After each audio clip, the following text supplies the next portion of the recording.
আজকে সকাল থেকেই আমরা আমাদের এই ক্রীড়া পরিষদ স্টেডিয়াম এলাকায় আমরা সকলে উপস্থিত, সেই সকাল 7টা থেকে কিংবা কেউ সকাল 6:30 থেকে এখানে উপস্থিত হয়ে এখনো তারা অনেকের ভিতরে দেখছি যে হাই তুলতেছে, ঘুম আসতেছে অনেক, খুব স্বাভাবিক।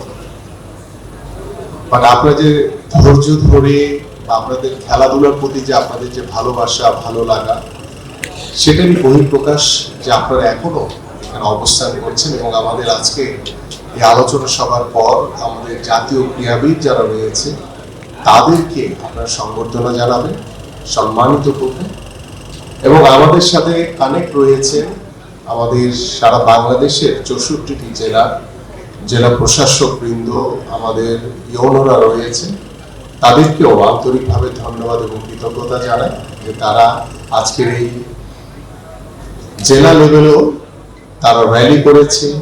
আজকে আমাদের এই অনুষ্ঠানের সাথে তারা কানেক্ট হয়ে আগামী বাংলাদেশের ক্রীড়াঙ্গনকে সর্বোচ্চ গুরুত্ব দিয়ে আমাদের মাননীয় প্রধানমন্ত্রী জনাব তারেক রহমান যেভাবে সাজানোর নির্দেশনা দিয়েছেন, এবং সেই সাজানো আমরা সকলেই, আমি যেমন দায়িত্বশীল জায়গায় রয়েছি এবং আপনারাও আপনাদের স্ব ক্ষেত্রে দায়িত্বশীল জায়গায় রয়েছেন, আপনাদের সকলের সহযোগিতার মাধ্যমে আমরা বিশ্বাস করি যে আগামী বাংলাদেশে একটি ক্রীড়া বান্ধব শহর, ক্রীড়া বান্ধব দেশ হিসেবে, ক্রীড়া বান্ধব সমাজ হিসেবে আমরা গড়ে তুলতে পারবো সবাইকে নিয়ে ইনশাআল্লাহ। প্রিয় উপস্থিতি, আমি যে বিষয়টি নিয়ে প্রথমেই শুরু করতে চাই যে ক্রীড়া হলে পেশা, পরিবার পাবে ভরসা। এবং আজকের এই ক্রীড়া দিবসের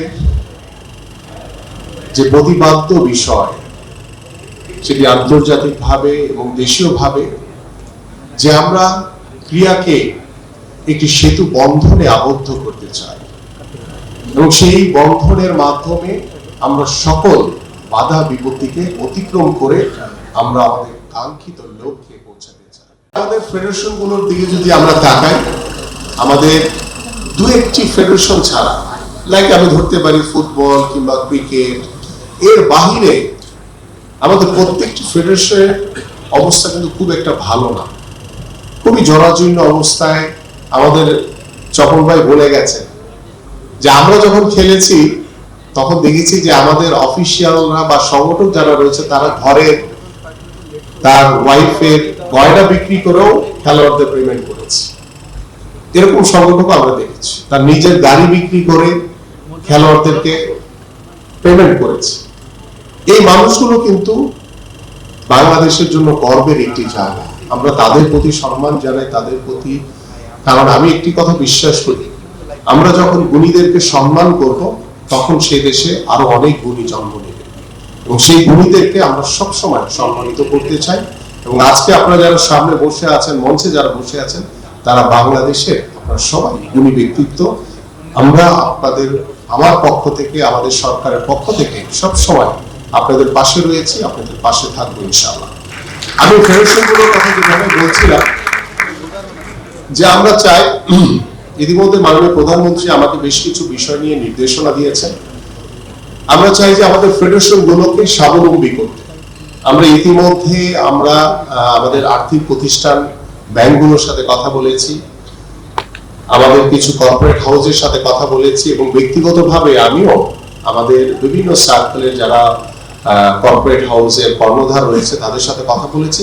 আলহামদুলিল্লাহ সবাই খুব ইন্টারেস্টেড, এবং আমি চাই যে একটি কর্পোরেট সিস্টেমে একটি নিয়মের ভিতরে থেকে যাতে সকল ফেডারেশনগুলো যাতে চলতে পারে, সকল ফেডারেশন দেশে বিদেশে যাতে তারা আন্তর্জাতিক পর্যায়ে যখন তারা অংশগ্রহণ করবে, তারা যাতে সেই অংশগ্রহণ করে খুব স্বাচ্ছন্দ্যে করতে পারে। কারণ আমি তো যেহেতু প্লেয়ার ছিলাম, আমি দেখেছি ফেডারেশনের অফিসিয়ালরা বা বিভিন্ন ক্লাবগুলো কিভাবে তারা আর্থিক অনুদানের জন্য বিভিন্ন মানুষের কাছে বিভিন্ন দ্বারে দ্বারে